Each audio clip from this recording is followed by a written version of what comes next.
Oh, oh. Hubungan saya dengan Ustaz Harundin. Nak sebut ah? Ya. Saya sebut tadi kan Ustaz yang buat provokasi dalam TV. Dia, siapa orang selalu tanya siapa dia? Dia lah, nama dia Ustaz Harundin. Dia lah yang membuat provokasi. Dan kemudian saya dijumpakan dengan Ustaz Harundin oleh customer saya di bank. Waktu tu dia memimpin satu usrah di section 14 Petaling Jaya tiap-tiap malam Jumaat. Dan Alhamdulillah saya dapat peluang untuk hadir usrah, kerana walaupun saya bukan Islam. Saya pun mula-mula tak tahu apa dia usrah. Customer saya yang ajak saya pergi usrah. Saya ingat usrah ni macam dinner table, makan-makan sembang. Rupanya usrah ni dia sampai-sampai waktu maghrib. Customer saya pula, dia pun dah sampai-sampai, dia terus masuk orang sedang sembahyang dah, dia pun terus masuk. Saya kelang kabut tak tahu buat apa. Sebab dia tak bagi briefing nak buat apa. Jadi saya duduklah. Semua ni sebagai 100 lelaki, 100 perempuan, saya pula duduk belakang. Tengok semua rukuk, saya pun rukuk. Semua sujud, saya duduk aje lah. Semua bangun, saya pun bangun. Tak tahu apa nak buat. Waktu maghrib lah kan. Lepas maghrib, dalam usrah tu dia orang baca Yasin, Waqi'ah, berzikir. Masuk dah waktu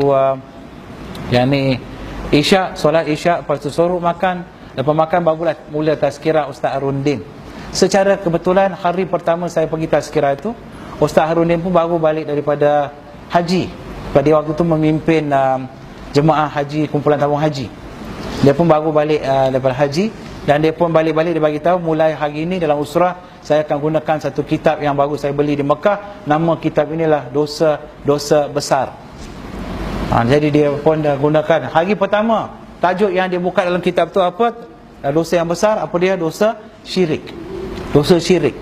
Dan hari pertama saya pergi pula, dia cerita tentang syirik. 2 jam dia cerita pasal syirik. 2 jam seolah-olah dia cakap, dia macam dia tuju kat saya seorang aja. Pedemuk kenakan saya.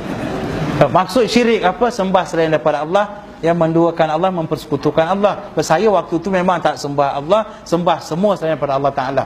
Seolah 2 jam tu macam saya tak sedap, tak selesa duduk kat situ. Ya kan, macam mana orang tua ni tahu? Sebab saya duduk kat belakang. Saya bagi tahu dekat yang customer yang bawa saya kata tolong jangan bagi tahu yang saya ni bukan Islam. Sebab tu saya pun pura-pura macam saya pun solat. Yes. Dan itulah bila dah dengar 2 jam dengar tu, dan 2 jam itu pun dah cukup jelas, cukup very clear for me apa yang selama ni saya buat memang tak betul. Selama ni saya sembah selain daripada Tuhan yang sebenar. Saya tahu 2 jam yang Ustaz Harundin sampaikan very clear. Tapi walau bagaimanapun my friend Mr. Syaitan kata KIV dulu, jangan nanti masuk Islam ada pula tak betul, nak keluar nanti payah. So saya bagi tahu customer saya, minggu depan saya nak pergi lagi, tolong bawa saya pergi. Dia bawa 4 minggu turut-turut Ustaz Harundin cerita pasal tentang syirik, dan very clear. Ya, kemudian saya pun waktu tu saya tak ingat inilah ustaz yang dulu buat kacau dalam TV. Itu pun dalam 1 bulan Ramadan baru saya teringat, ini dulu orang yang dulu masuk TV kot. Baru tengok muka-muka dia punya muka dia, baru teringat kan. Kata lepas tu saya sempat pergi ke pejabat dia di UKM. Dia waktu tu dekan di UKM, saya jumpa dengan dia, saya bincang. Kenapa ustaz sebut macam tu dalam TV? Hanya amalan orang Islam saja Tuhan terima, amalan bukan Islam Tuhan tak terima. Saya sekarang faham sebab saya dah ikut usrah ustaz, dia kata. Saya dah faham, tapi kenapa ustaz sebut macam tu dalam TV? Dia kata sajalah, dia kata. Saja, pasal saya tahu ramai orang bukan Islam pun tonton forum Perdana Ehwal Islam. Sebab kadang-kadang orang telefon bagi komen, orang bukan Islam telefon Ustaz Harundin. Dia kata, Haji, semalam you pakai itu baju biru tak sedap, you baik tukar hijau lah. Lebih kurang komen. Dia punya fan club lah yang bukan Islam. Ya, penyokong-penyokong bukan Islam dia disebut. And then yes, ini pengalaman. Kemudian dia kata itulah sebab saya sebut begitu.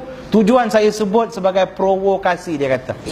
Tujuan sebagai provokasi. Tengok kamu dengar, kamu terkesan, dia kata. Itu tujuan saya sebut, dia kata. Dan dia pun explain kat saya, dia kata. Dan saya tanya kat dia, takkanlah amalan yang orang yang bukan Islam, amalan yang baik macam tu Tuhan tak terima? Dia tanya kat dia. Dia pun ambil marker, dia pun lukis kat whiteboard. Dia buat satu bulatan besar. Dia katalah ini 10 ekar tanah, saya bagi kat you, saya bagi kat kamu. Saya bagi kat kamu bukan je tanah 10 ekar, saya bagi lagi 10 orang pekerja, bagi modal kerja RM10,000, bagi biji benih, baja, semua jentera apa semua saya bagi. Saya minta kamu usahakan tanah saya 10 ekar. Kamu pula ambil semua-semua yang saya bagi, kamu pergi usahakan tanah orang lain.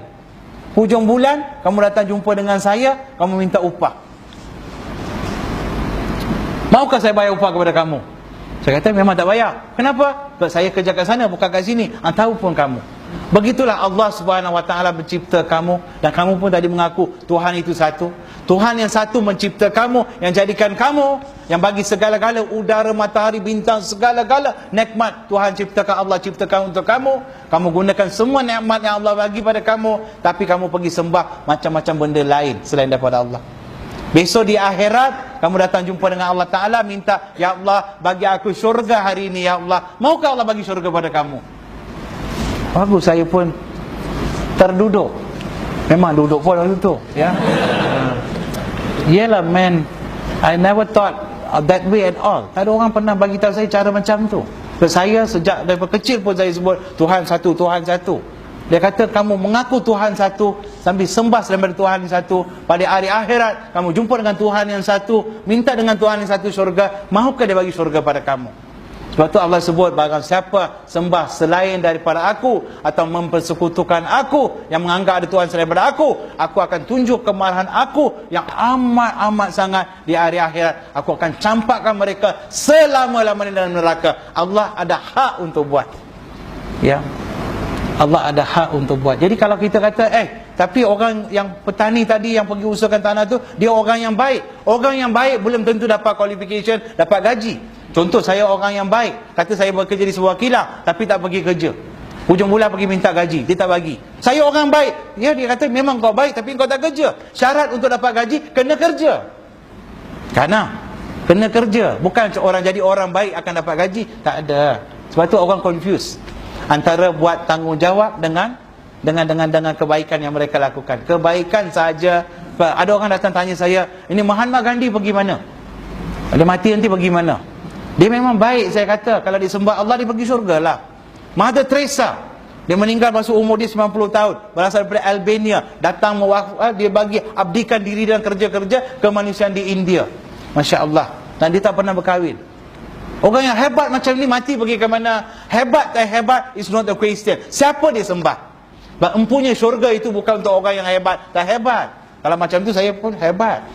Kerana syurga untuk mereka yang beriman kepada Allah Subhanahu Wa Taala yang mencipta syurga. Ya, wallahu alam. Ya, sebab itulah bila saya dengar hujah begitu, saya kata, Ustaz, saya takut mati di luar iman. Saya nak masuk Islam. Ya, kemudian dia kata, okey, besok kita ada usrah, esok malam datang kita buat pengislaman.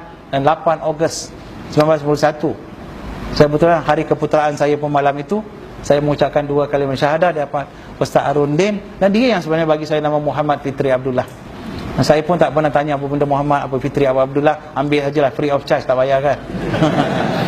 Alhamdulillah, secara kebetulan Muhammad yang benar, sekena pula dengan nama saya lama Dharma.